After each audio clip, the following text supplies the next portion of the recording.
Bismillahirrahmanirrahim. Nah, oke teman-teman, kali ini kita akan coba perbaiki sebuah lampu LED. Ini untuk lampunya, untuk hidupnya itu redup ya. Coba akan saya matikan dulu lampunya ini, cahaya lampunya. Nah, oke, bisa teman-teman lihat ini untuk cahayanya itu redup sekali. Eh, jadi seperti ini ya, untuk lampu LED itu pernah saya katakan juga untuk perbaikan lampu LED itu sangat mudah sekali ya. Tapi perlu digarisbawahi, mudah ada yang awet dan mudah ada yang tidak awet. Tapi di sini kita akan coba perbaiki dengan lebih awet lagi ya dari yang perbaikan biasa-biasa. Nah, di sini biasanya saya membukanya menggunakan minyak kayu putih ya, karena ini sudah saya kasih tadi, jadi ini membukanya itu lebih mudah ya. Nah, untuk selanjutnya kita akan coba jelaskan ya di sini untuk perbaikan lampu LED yang perlu kita teliti adalah yang pertama itu di bagian lampu LED ya. Kalau misalkan redup itu biasanya di lampu itu ada yang gosong, kelihatannya itu ada yang gosong. Nah, ini seperti ini contoh di nomor 14 itu ada titik hitam di tengah. Berarti menandakan lampu LED ini sudah rusak. Dan untuk memastikan lampu LED ini rusak, karena ini kan cuma perkiraan saja ya. Untuk memastikan lampu LED-nya rusak, kita gunakan avometer. Dan untuk pengecekan yang pertama avometer biasa saya pakai yang kali 10 atau kali 1. Itu untuk yang pertama ya, pengetesan lampu LED. Jangan lupa dikalibrasi 0 supaya tapi saya sudah biasa pakai kalibrasi 0 ya. Jadi biar enak saja. Nah, untuk pengecekan seperti ini, untuk lampu LED seperti ini. Nah, ini kan tidak ada pergerakan, coba kita balik ya. Nah, jadi setelah dibolak-balik seperti ini tidak ada pergerakan, ini kan juga tidak ada pergerakan. Jadi sahabat, pengecekannya itu di lampu yang normal dan di lampu LED yang ada titik hitamnya.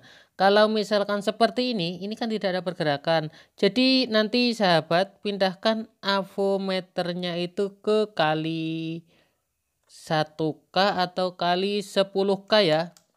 Tapi di sini saya pakai yang kali 10K karena biasanya lampu LED itu bermacam-macam ya untuk tegangan yang diminta untuk lampu LED. Ada biasanya pakai yang kisaran 3,7 volt untuk driver lampu LED dan ada juga yang 9 volt, ada juga yang 6 volt. Jadi bermacam-macam ya.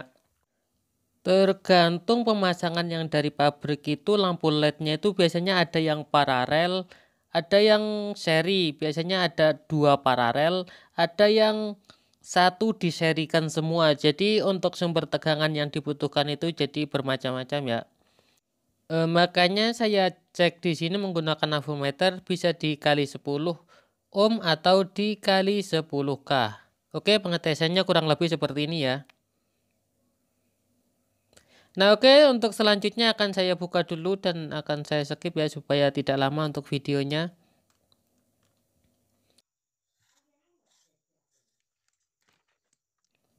Nah, untuk selanjutnya kita akan buka di bagian lampu LED yang 14 tadi, yang nomor 14.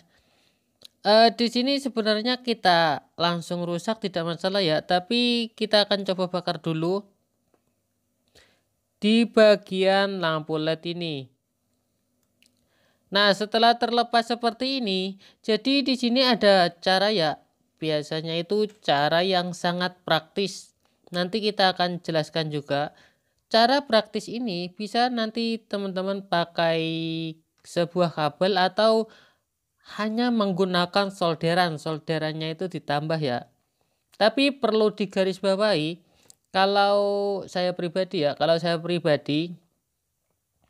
untuk pengonekan sebuah lampu LED yang rusak tadi, kita ganti pakai kabel atau pakai apa sih ya? Pokoknya yang praktis ya. Itu untuk hidup lampunya itu pengalaman saya itu kurang lama ya.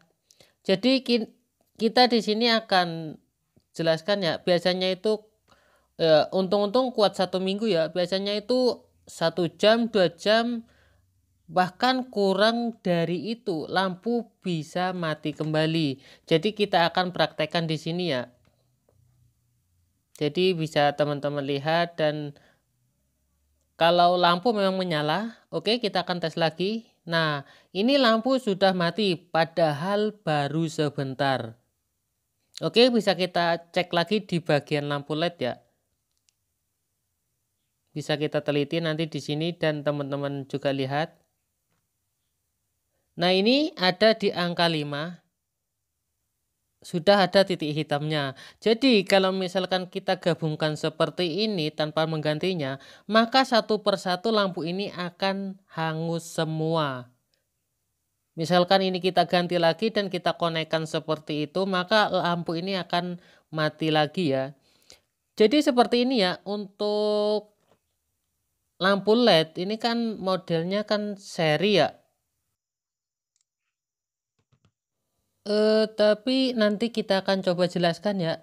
Kita fokus dulu di sini di bagian lampu LED. Teman-teman jangan skip dulu karena nanti kita akan jelaskan sejelas-jelasnya supaya teman-teman semuanya itu bisa bisa mempunyai pedoman atau bisa mempunyai pengalaman yang kiranya itu bermanfaat ya. Oke, untuk lampu LED itu di sini itu ada solderan yang yang panjang atau yang pendek. Ya, kurang lebihnya seperti itu ya.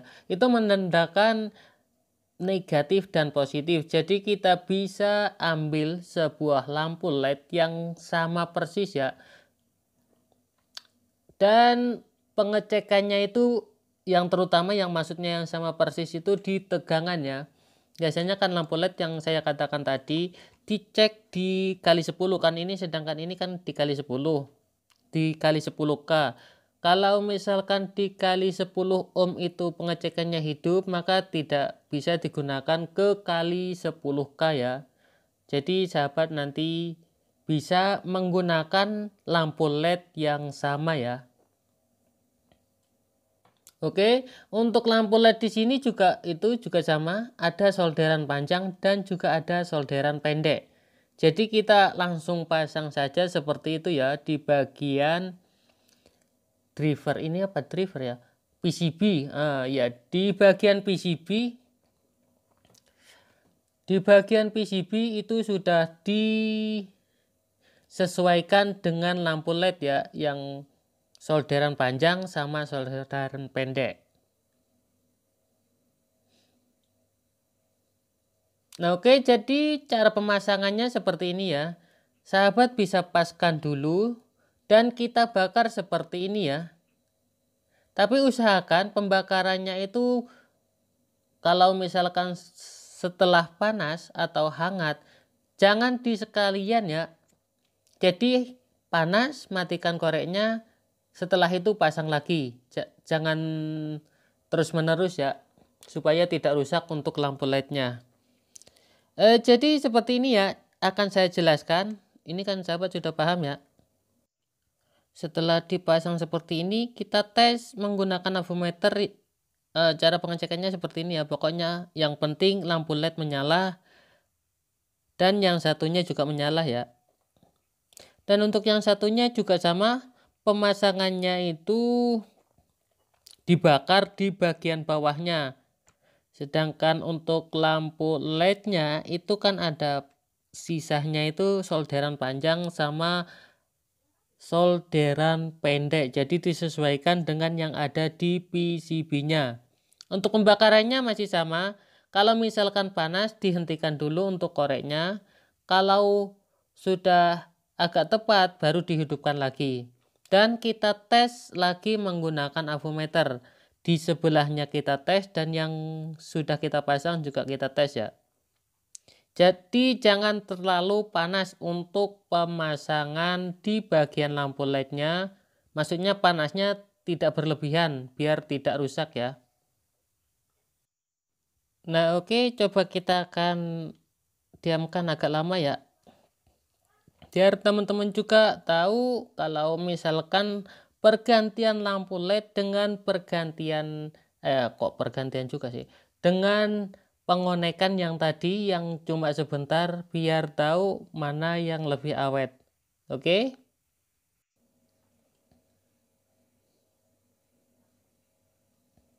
Akan saya jelaskan di bagian lampu LED kenapa harus diganti menggunakan lampu LED juga.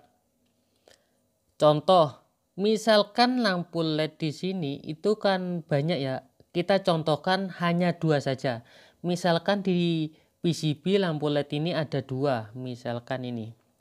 Satu LED itu 3 volt. Jadi kalau diserikan itu kan 6 volt. Sedangkan yang dari pabrik itu untuk power supply-nya sudah disetting 6 volt. Iya kan? Disetting 6 volt. Biasanya itu bisa lebih 6 sampai berapa volt, tapi nggak sampai 7 sih. Soalnya itu cuma sedikit lebihnya. Kalau misalkan yang putus satu lampu LED-nya, kan tadi ada 2 ya, berarti sisanya itu 3 volt. Sedangkan power supply yang dari pabrik itu 6 volt. Bisa dipikir secara logika, teman-teman ya. Bisa dipikir secara logika 6 volt, lampu LED-nya itu 3 volt, maka akan putus lagi. Oke, sampai lampu LED itu tidak tersisa. Oke, paham kan? Driver yang dari pabrik itu sudah disetting untuk lampu LED berapa volt yang dibutuhkan. Oke, misalkan ada 10 lampu LED, berarti tegangannya itu yang dibutuhkan 30 volt. Oke, 3 volt untuk lampu LED per biji dikali 10 sama dengan 30 volt. Sedangkan driver dari pabrik, power supply yang dari pabrik sudah disetting 30 volt kurang lebih 30, sekian volt. Jadi kalau diputus 1, untuk lampu LED-nya putus 1 dikurangi 1, berarti kan kurang lebih 27 volt kan. Sedangkan power supply dari pabrik itu 30 volt. Maka otomatis kelebihan arus untuk lampu LED yang dibutuhkan.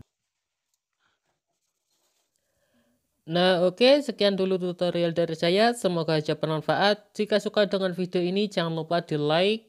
Dan bagi yang belum subscribe, jangan lupa di subscribe dan aktifkan notifikasinya supaya tidak ketinggalan video-video terbaru yang bermanfaat lainnya.